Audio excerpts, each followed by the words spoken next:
বিসমিল্লাহির রহমানির রহিম। আসসালামু আলাইকুম। আমি শাহরিন আমিদিন, ইন্সট্রাক্টর, ফিজিক্স, আকিস ইঞ্জিনিয়ারিং ইনস্টিটিউট। আজ আমি তোমাদের জন্য দ্বিতীয় অধ্যায়ের অদিক ও দিক রাশি নিয়ে হাজির হয়েছি। গত ক্লাসে আমি অদিক ও দিক রাশি কাকে বলে, দিক রাশির প্রকাশ, এই বিষয়গুলো নিয়ে কথা বলেছি। আজ আমি বিভিন্ন প্রকার ভেক্টরের সংজ্ঞা নিয়ে আলোচনা করব। আমরা জানি যে ভৌত জগতে যা কিছু পরিমাপ করা যায় তাই হচ্ছে রাশি।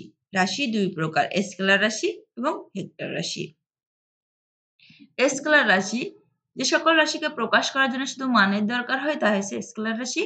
আর ভেক্টর রাশি হচ্ছে যে সকল রাশিকে প্রকাশ করার জন্য মান ও দিক উভয়েরই দরকার হয় তা হচ্ছে ভেক্টর রাশি। সাধারণত কোনো ভেক্টরের উপর তীর চিহ্ন বা রেখা চিহ্ন বা নিচে রেখা চিহ্ন, অথবা যদি অক্ষরটাকে মোটা করে লেখা হয় অথবা অক্ষরের দুই পাশে যদি মোটা করে মাঝখানে যদি তীর চিহ্ন দিয়ে লেখা হয় তাহলে তাকে আমরা ভেক্টর বলে জানি। আমরা দেখব যে ভেক্টর কত প্রকার এবং তার সংজ্ঞা। বিভিন্ন প্রকার ভেক্টরের মধ্যে কয়েকটা ইম্পর্টেন্ট ভেক্টর হচ্ছে একক ভেক্টর, আয়ত একক ভেক্টর, সমান ভেক্টর, বিপরীত বা ঋণাত্মক ভেক্টর, সমরেখ ভেক্টর, সমতলীয় ভেক্টর, সঠিক ভেক্টর, নাল বা শূন্য ভেক্টর এবং অবস্থান ভেক্টর। আমরা আজ এই বিভিন্ন প্রকারের ভেক্টরের সংজ্ঞা নিয়ে সংক্ষেপে আলোচনা করব। চলো শুরু করা যাক। প্রথমেই দেখব আমরা একক ভেক্টর। একক ভেক্টরটা আসলে কি? যদি আমরা সহজ কথায় বলি যে যে ভেক্টরের মান এক একক তাই হচ্ছে একক ভেক্টর। যে ভেক্টরের মান এক একক তাই একক ভেক্টর। আমরা যদি একটু বিস্তারিত বলতে চাই তাহলে বলা যাবে যে কোনো ভেক্টরের মান যদি শূন্য না হয়, মানে একে যদি একটি ভেক্টর ধরি এর মান শূন্য হওয়া যাবে না, তাহলে ওই ভেক্টরকে মানে এ ভেক্টরকে তার মান মানে এ ভেক্টরের মান দ্বারা ভাগ করলে মূল ভেক্টরের দিকে বা সমান্তরালে একক ভেক্টর পাওয়া যায়। অর্থাৎ বলতে পারি কোনো ভেক্টরের মান যদি শূন্য না হয় তাহলে ওই ভেক্টরকে তার মান দিয়ে ভাগ করলে যে ভেক্টর পাওয়া যাবে তাই হচ্ছে একক ভেক্টর।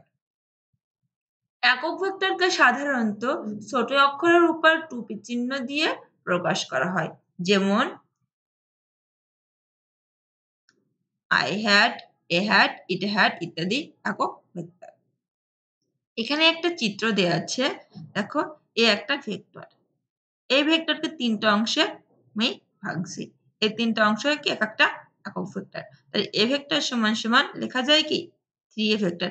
এখানে চিহ্নটা আসলে ভুল আছে, একক ভেক্টরের চিহ্ন দেওয়া হয়ে গেছে, এখানে ভেক্টরের চিহ্ন আসবে। ঠিক আছে, তোমরা এটা একটু কারেকশন করে নিও।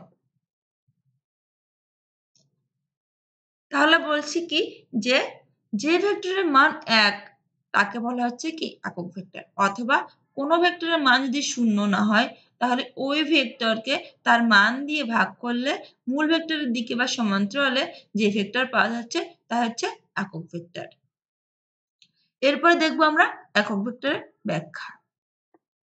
মনে করি এ কি একটা ভেক্টর, এটা হচ্ছে কি একটা ভেক্টর যার মান কি a not equal to 0, মানে এর মান শূন্য নয়। আমরা সংজ্ঞায় বলেছিলাম যে এমন একটা ভেক্টর নেব যার মান শূন্য হবে না, তাই এর মানকে শূন্য ধরে নিই। তাহলে আমরা পাচ্ছি কি একক ভেক্টরের সংজ্ঞা অনুযায়ী একক ভেক্টর সমান একটা ভেক্টর ভাগ ভেক্টরের মান। সংজ্ঞা হচ্ছে কি কোনো ভেক্টরকে এই ভেক্টরের মান হচ্ছে কি এটা দ্বারা ভাগ করলে আমরা যে ভেক্টর পাচ্ছি তা হচ্ছে একক ভেক্টর। এখানে এ হচ্ছে একক ভেক্টর যার মান 1 এবং দিক হচ্ছে এই ভেক্টরের দিকে। অর্থাৎ এ সমান সমান কি এই সমীকরণটাকে যদি আমি আড়াআড়ি গুণ করি তাহলে এ ভেক্টর সমান সমান পাচ্ছি কি এই ভেক্টর সমান পাচ্ছি কি এ হ্যাট। এখন ওই যে আমরা আগের একটা চিত্রে এই চিত্রে একে কয়টা অংশ ভাগ করছি, এইটা তিনটা অংশ ভাগ করছি, তাহলে এর মান কত 3। তাই আমি a এর পরিবর্তে লিখছি কি 3a hat, অর্থাৎ কোন ভেক্টরের মানকে ওই ভেক্টরের একক ভেক্টর দ্বারা গুণ করলে ভেক্টরটি পাওয়া যায়। এরপরে দেখবো আমরা আয়ত একক ভেক্টর। আয়ত একক ভেক্টরটা কি আমরা একটু জানবো। এখানে দেখো একটা স্থানাঙ্ক ব্যবস্থা আছে। এই স্থানাঙ্ক ব্যবস্থায় x, y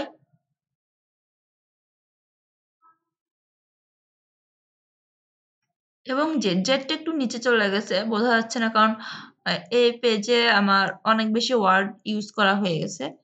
তবে দেখো ৩টা অক্ষ আছে এক্স, ওয়াই, জেড। এই ৩টা অক্ষকে আমরা নিয়ে কাজ করব। তো বলছে কি যে ত্রিমাত্রিক স্থানাঙ্ক ব্যবস্থায় ৩টি ধনাত্মক অক্ষ, এক্স অক্ষ, ওয়াই অক্ষ, জেড অক্ষ। আর এটা হচ্ছে কি মূল বিন্দু। মূল বিন্দুকে ধরে নিচ্ছি আমরা ও।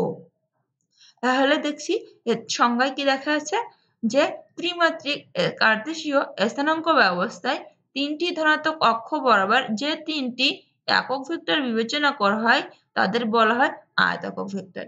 আমরা বলছি কি যে এই স্থানাঙ্ক ব্যবস্থায় এই যে এক্স অক্ষ, ওয়াই অক্ষ এবং জেড অক্ষ বরাবর যে ৩টে একক ভেক্টর, মানে এক্স অক্ষ বরাবর একটা একক ভেক্টর ধরবো, ওয়াই অক্ষ বরাবর একটা একক ভেক্টর ধরবো এবং জেড অক্ষ বরাবর একটা একক ভেক্টর ধরবো। এই একক ভেক্টর গুলোকেই আমরা বলছি আয়তাকার ভেক্টর। সেক্ষেত্রে আমরা দেখছি কি যে ত্রিমাত্রিক স্থানাঙ্ক ব্যবস্থায় এক্স, ওয়াই, জেড ৩টে অক্ষ বরাবর একক ভেক্টর সমূহকে আয়ত একক ভেক্টর বলে। যেমন এক্স অক্ষ বরাবর আয়ত একক ভেক্টর আই, ওয়াই অক্ষ বরাবর আয়ত একক ভেক্টর জে, জেড অক্ষ বরাবর আয়ত একক ভেক্টর কে ভেক্টর বলে ধরা হয়। তাহলে আমরা দেখছি কি ত্রিমাত্রিক স্থানাঙ্ক ব্যবস্থায় ৩টি ধনাত্মক অক্ষ এক্স, ওয়াই, জেড বরাবর যে ৩টা আই, জে কে একক ভেক্টর বিবেচনা করা হচ্ছে তা হচ্ছে একক ভেক্টর। এখন তোমাদের মনে রাখার জন্য তোমাদের কনফিউশন ক্লিয়ার করার জন্য বলছি যে আমি তো বলছি যে ৩টা অক্ষ থাকবে, ৩টা একক ভেক্টর থাকবে। এখন কোন ৩টা একক ভেক্টর কোন অংশে বসবে সেটা নিয়ে একটু বলি। এক্স অক্ষে সবসময় একক ভেক্টর আই থাকবে, ওয়াই অক্ষে সবসময় একক ভেক্টর জে থাকবে এবং জেড অক্ষ বরাবর একক ভেক্টর সবসময় কে থাকবে। ঠিক আছে? এরপরে আমরা দেখব অবস্থান ভেক্টর। অবস্থান ভেক্টরের সংজ্ঞাটা আরো সহজ। দেখো এখানে একটা চিত্র দেয়া আছে। এই চিত্রে এক্স একটা অক্ষ, ওয়াই একটা অক্ষ। ও হচ্ছে মূল বিন্দু। এই চিত্রের সাহায্যে আমি অবস্থান ভেক্টরটাকে ব্যাখ্যা করব যে এটা হচ্ছে একটা প্রসঙ্গ কাঠামো। প্রসঙ্গ কাঠামোর মূল বিন্দু হচ্ছে এই ও। এখানে এই মূল বিন্দুতে এক্স এর মানও 0, ওয়াই এর মানও 0 ধরা হয়। তাহলে দেখছি যে প্রসঙ্গ কাঠামোর মূল বিন্দুর সাপেক্ষে কোন বিন্দুর অবস্থান যে ভেক্টর দ্বারা চিহ্নিত করা যায় তাকে ওই বিন্দুর অবস্থান ভেক্টর বলে।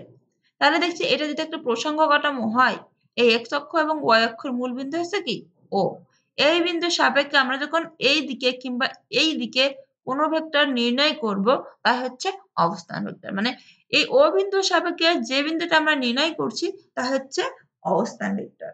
তাহলে আমরা একটু সুন্দর করে সংজ্ঞাটা শিখতে পারি। প্রসঙ্গ কাঠামোর মূল বিন্দুর সাপেক্ষে কোন বিন্দুর অবস্থান যে ভেক্টর দ্বারা চিহ্নিত করা যায় তা হচ্ছে ওই বিন্দুর অবস্থান ভেক্টর। চিত্রে ও হচ্ছে একটা মূল বিন্দু। আমরা যে চিত্র নিচ্ছি এই চিত্রে ওকে ধরে নিচ্ছি কি প্রসঙ্গ কাঠামোর মূল বিন্দু। দেখো চিত্রে ও হচ্ছে প্রসঙ্গ কাঠামোর মূল বিন্দু এবং এই পি কে ধরে নিচ্ছি কি অন্য একটি বিন্দু। দেখো পি হচ্ছে কি অন্য একটি বিন্দু। এখন যদি আমি দুইটাকে যোগ করি, ফার্স্ট যদি আমি এখানে একটা পয়েন্ট আর এখানে একটা পয়েন্ট নিই, যদি এই মাঝখানে রেখাটা যদি না থাকে তাহলে ওকে ধরছি কি মূল বিন্দু আর পি কে অন্য একটা বিন্দু ধরছে না। এখন যদি যোগ করে দিই তাহলে দেখো একটা রেখা টেনে দিচ্ছি, রেখা টেনে তীর চিহ্ন যদি দিই তাহলে কি ভেক্টর হয়ে গেছে। তাহলে কি একটা ওপি একটা ভেক্টর হয়ে গেছে। তাহলে দেখছি যে ওপি ভেক্টরটি, এই ওপি ভেক্টরটি ও বিন্দুর সাপেক্ষে পি বিন্দুর অবস্থান নির্দেশ করছে। তাই লিখছি যে ওপি ভেক্টর ও বিন্দুর সাপেক্ষে পি বিন্দুর অবস্থান নির্দেশ করে। তাহলে কি ওপি একটা কি অবস্থান ভেক্টর। তাহলে আমরা বলেছিলাম কি যে ও বিন্দুর সাপেক্ষে যে বিন্দুটা নির্ণয় করব সেই রেখাটাই হচ্ছে কি সেই ভেক্টরটাই হচ্ছে কি অবস্থান ভেক্টর। ওপি ভেক্টর কি বলছি অবস্থান ভেক্টর। একে অনেক সময় ব্যাসার্ধ ভেক্টরও বলা হয়ে থাকে। কি বলা হয়ে থাকে ব্যাসার্ধ ভেক্টর এবং একে আর দিয়ে প্রকাশ করা হয়। এই ছিল আমার আজকের মতো আলোচনা। এর পরবর্তী আলোচনায় আমি বাকি ভেক্টর নিয়ে অল্প অল্প আলোচনা করব। সেই পর্যন্ত ভালো থাকো। আসসালামু আলাইকুম।